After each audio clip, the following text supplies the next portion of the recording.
안녕하세요. 저는 뇌과학과 인공지능 그리고 나라는 주제로 강연을 하게 된 임채연입니다.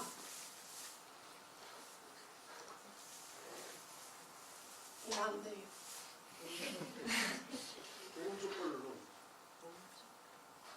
안 돼요. 죄송합니다. 방전파가 있나봐요.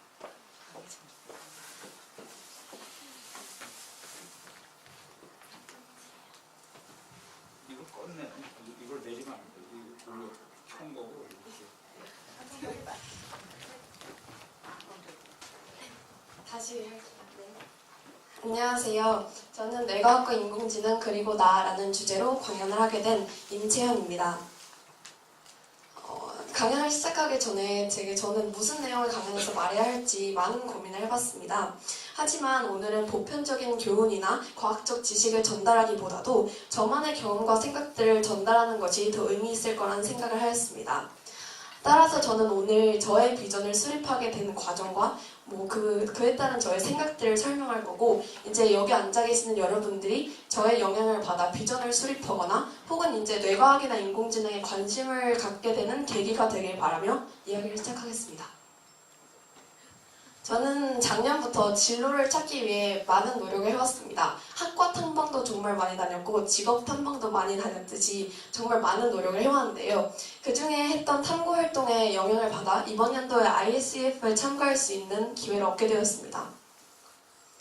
전 세계적으로 그 과학 연구를 하는 친구들이 모였기 때문에 저는 친구들과 되게 많은 대화를 해볼 수 있었는데요. 자기가 진행하는 연구 프로젝트나 관심 있는 과학 분야, 그리고 자신의 미래 계획 등에 대해 많은 이야기를 나누었습니다. 그때 저는 이 친구들에게서 모두의 공통점으로 모두 다 흥미 분야를 찾아서 4, 5년씩 연구를 한다는 것을 들 수 있었습니다. 우리나라의 입시와 달리 다른 나라 친구들은 되게 오랫동안 자신의 흥미 분야를 위해 연구해왔고, 그 흥미 분야에 있어서라면 교수님들과 연락을 시도하거나 전문가와 연락을 하거나 이런 식으로 흥미 분야를 계속 발전시켜오고 있었습니다. 저는 이 ISF에 다녀오고 나서 스스로에게 물어봤습니다. 내가 한 번이라도 나의 미래에 대해 진지하게 고민해 본 적이 있을까? 나의 흥미 분야가 정말, 내가 생각한 흥미가 정말 나의 흥미 분야가 맞을까? 그럼에도 나는 왜 이렇게 오랜 동안 고민을 해보고 파본 적이 없을까? 이런 거에 대해 많은 고민을 해보았습니다. 그래서 저의 진로에 대해 스스로 의문을 가졌을 무렵 저는 전일제 직업체험의 날에서 정말 좋은 강의를 듣게 되었습니다. 거기서 제가 인상 깊게 들었던 말씀을 전해드리기 전에 먼저 이 그림을 보세요. 자, 좌측 그림에서는 일단 우리가 다 알 수 있는 직업군이 소개되어 있습니다. 요리사, 판사, 의사, 사진기사. 하지만 오른쪽 그림은 좌측의 그림에 비해 되게 복잡한 그림이라 무엇인지 알기가 힘들 텐데요. 여기서 바로 그 강연자 분의 말씀이 나오게 됩니다.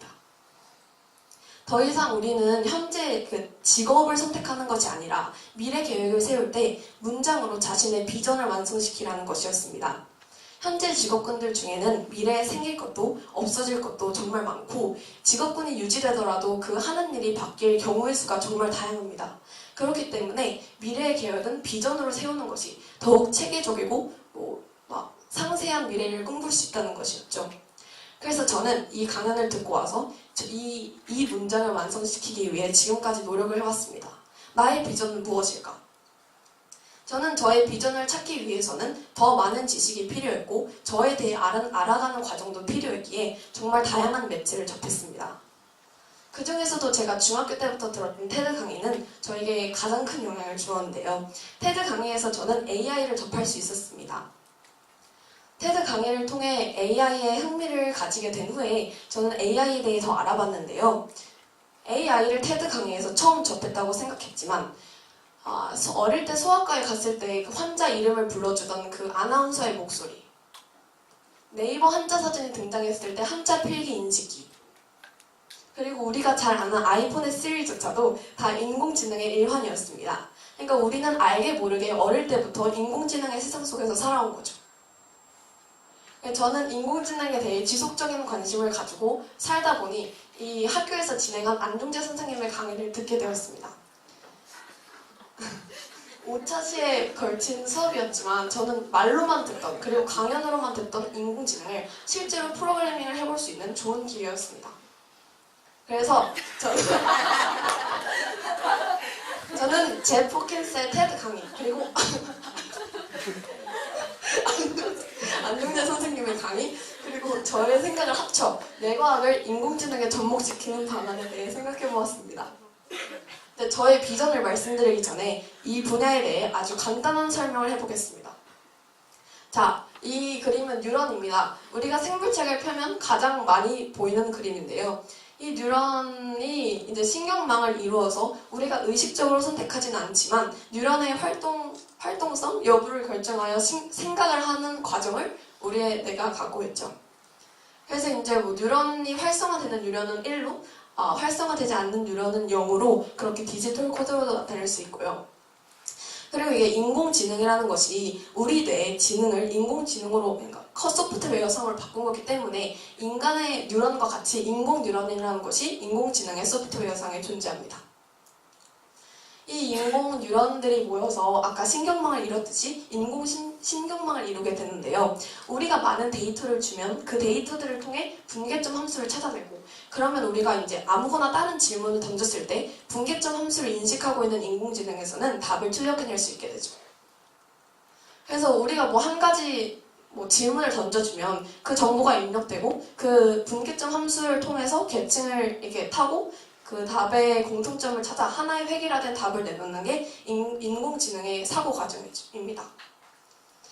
그래서 이제 아까 분계점 함수라는 것이 많은 사례들을 통해 이 가중치와 편향을 알아내서 이 식을 인공지능 속에서 찾아내는 것을 머신러닝이라고 합니다. 하지만 인류는 여기까지의 인공지능을 발전시켜 왔을 때 큰 문제에 부딪히게 됩니다. 우리가 처음 인공지능을 생각한 이유는 인간보다 더 빠르고 합리적인 사고를 위해서인데요. 그럼에도 우리가 많은 예시를 대입하는 과정에서 시간이 너무나 많이 걸려 우리가 바로바로 우리 인간의 생각만큼 인공지능의 속도가 있었기 때문에 인공지능의 개발에 암흑기를 겪게 됩니다. 그리고 이게 우리가 복잡한 정보를 원하면 원할수록 그 사이에 조합수가 너무나 많아졌기 때문에 정보를 주고도 그 안에서 무슨 일이 일어나는지 알지 못하는 경우가 다반사였습니다. 그래서 인공지능의 개발은 잠정적으로 중단되었죠. 이때 뇌과학과 인공지능 연결의 필요성이 등장합니다. 이 문제 해결의 열쇠로 많은 것들이 작용했는데요. 그 중에서도 역전파를 간단하게 들 수 있습니다. 우리가 아까 정보를 입력하고 한쪽 방향으로 계속 인공지능의 사고를 유도했다면 역전파는 값을 입력하고 답을 도출해내면 그 답에 대한 오차를 스스로 계산한 후 오차율을 줄이는 방안으로 계속 계층을 타고 돌아오는 방법을 말합니다. 인간의 피드백 과정과 되게 유사하죠. 그래서 이런 역전파 등을 바탕으로 다양한 사고망들이 개발되었고 그 중에 가치망과 정책망 등을 이용해 알파고가 등장했습니다. 대국을 보셨던 분들은 다 알다시피 알파고는 정말 인간만큼의 사고 과정을 보여줬죠. 저는 이렇게 공부를 하고 또 뉴스를 보고 테드를 보고 이러면서 뇌과학과 인공지능 연결의 발전 가능성에 대해 생각해 보았습니다. 우리는 뇌의 뉴런을 인공지능의 인공뉴런으로 적용시켰습니다. 뇌의 신경망을 인공지능의 인공신경망을 적용시켰고 인공지능의 한계조차 인간의 피드백 과정을 인공지능의 역전파 과정으로 해결하였습니다. 그러면 더 이상 뇌과학과 인공지능은 따로 가는 분야가 아니라는 것입니다. 뇌의 사고 구조가 더 발견이 되면 발견될수록 인공지능에 대입할 수 있는 그런 사고 구조가 발견되는 것이고 그럼 인공지능의 발전 또한 인간의 뇌과학의 발전만큼 가속화될 것이라 생각합니다. 저는 여기까지 생각을 하고 난 후에 다시 저에게 던진 첫 질문으로 돌아왔습니다. 나의 비전은 무엇일까? 저는 이제 저의 질문에 대한 답을 할 수 있습니다. 저의 비전은 뇌과학과 인공지능 융합의 시너지 효과를 통해 세상을 변화시키는 연구단지를 설립하는 것입니다. 그 과정에서 어떤 직업을 갖게 될지 또 어떤 사람을 만나게 될지 알 수 없지만 저의 최종적인 인생 비전은 이것입니다. 이 비전 문장을 성립시키기까지 저는 되게 많은 길을 돌아왔고 많은 노력이 필요했습니다. 제가 이제 저의 비전을 수립하게 된 과정을 여러분들께 말씀드리면서 전하고 싶은 메시지는 3가지입니다. 첫 번째로 직업이 아닌 문장으로 비전을 완성시키라는 것입니다. 제가 직업을 떠올렸을 때는 정말 막막하고 제가 이 직업이 정말 관심 있는지도 알 수 없었지만 비전을 생각하고 나서는 더 체계적이고 상세하게 저의 미래를 그려나갈 수 있었습니다.